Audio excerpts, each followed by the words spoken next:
এই বছৰৰ ফেব্ৰুৱাৰী মাহৰ 28 তাৰিখে আমাৰ যিটো যোৰহাট ফৰেষ্ট ডিভিজনৰ আণ্ডাৰত দিছৈ ভেলী সংৰক্ষিত বনাঞ্চল নগালেণ্ডৰ গাতে লাগি থকা তাৰ পৰা আমাৰ ইয়াত দুটা ভালুকৰ পোৱালি অনা হৈছিলে। ভালুকৰ পোৱালিকেইটা আচলতে কোনোবাই বনাঞ্চলৰ ভিতৰত যাওঁতে অকলশৰীয়াকৈ পালে।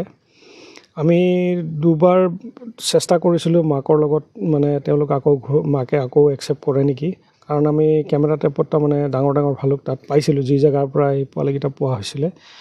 যিহেতু মাকে তাহাঁতক লৈ নগ'ল বা মাকজনী আমি নাপালোঁ, গতিকে আমাৰ ইয়ালৈ আমি আনিলোঁ আৰু তাহাঁতক তুলি তালি ডাঙৰ কৰি এতিয়া আমি আগষ্ট মাহৰ প্ৰথম সপ্তাহত দিহিং পাটকাই নেশ্যনেল পাৰ্কত আমাৰ বন্যপ্ৰাণী অধ্যক্ষ চিফ ৱাইল্ড ৱাৰ্ডেন তেখেতে আমাক পাৰ্মিশ্যন দিছে এই পোৱালিকেইটা পুনৰ বনত মুকলি কৰি দিবলৈ। এটা নিজে খাব পৰা অৱস্থালৈ আহিলে এতিয়া? হয়, তেওঁলোকে নিজেই এতিয়া খাব পাৰে। আমি প্ৰথম 3 মাহ বৰ কষ্টেৰে তেওঁলোকক ডাঙৰ দীঘল কৰা হ'ল। তেওঁলোকৰ ওজন প্ৰায় 900 গ্ৰাম, 800 গ্ৰামৰ পৰা 900 গ্ৰাম, প্ৰায় 4 সপ্তাহ মানৰ আছিল, 4 সপ্তাহ 6 সপ্তাহ।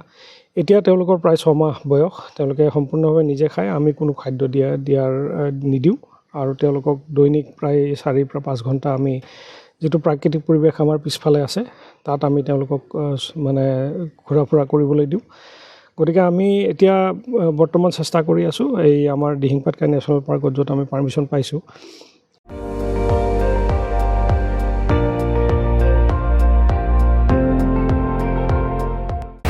আপুনি চাই আছে ND24, সৰ্বশ্ৰেষ্ঠ নহয় সৰ্বোত্তমৰ দৌৰ।